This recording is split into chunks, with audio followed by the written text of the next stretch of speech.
पहले औलादें थी वो मां बाप का कर्जा चुकाने में लगती थी। उनमें संस्कार इतना था कि वो माता पिता की सेवा करती थी, अपने बुजुर्गों का आदर सम्मान करती थी।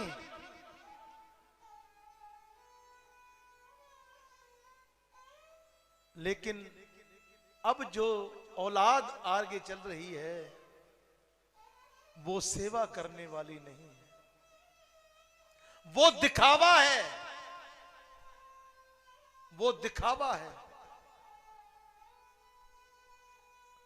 माता पिता की सेवा करना सबसे उत्तम माना गया है। और जिस प्रकार मां ने तुझे पाला, पिता ने तुझे पाला, वो गीले में आप सोती रही, सारी सारी रात तुझको देखती रही, सारी सारी रात कि मेरा पुत्र कहीं गीले में तो नहीं सोया है, उसको उठाती रही और वो जो है उसको सूखे में सुलाती रही, लेकिन खुद दुख सहती रही। और जब बच्चे की बारी आती है सेवा करने की, अगर तुम्हारा एक बेटा है, दो बेटे हैं, चार बेटे हैं,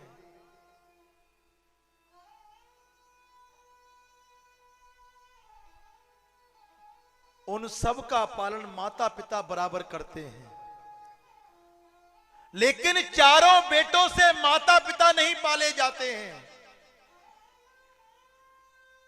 चारों बेटों से माता पिता नहीं पाले जाते हैं। जब माता पिता की सेवा करने की बारी आती है तो पुत्र कहता है कि मेरे पास समय नहीं है। जब बेटियां चार हुई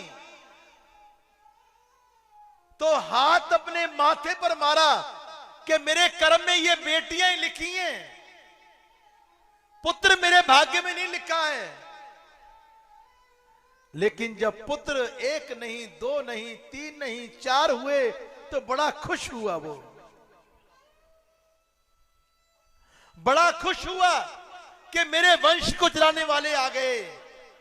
लेकिन जब वही पुत्र सेवा नहीं करते हैं, जब वही पुत्र अपने माता पिता की पूजा नहीं करते हैं, जब वही पुत्र अपने माता पिता, भूखे माता पिता को अन्न नहीं खिलाते हैं, जब वही पुत्र अपने प्यासे माता पिता को पानी नहीं पिलाते हैं,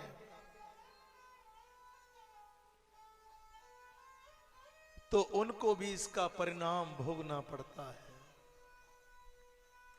इसलिए गोविंद से मांगना है तो यही मांगना कि एक तेरे चरणों की भक्ति मुझे मिलती रहे, तेरे नाम का गुणगान में गाता रहूं, ऐसी कृपा कीजिए मेरे मोहन।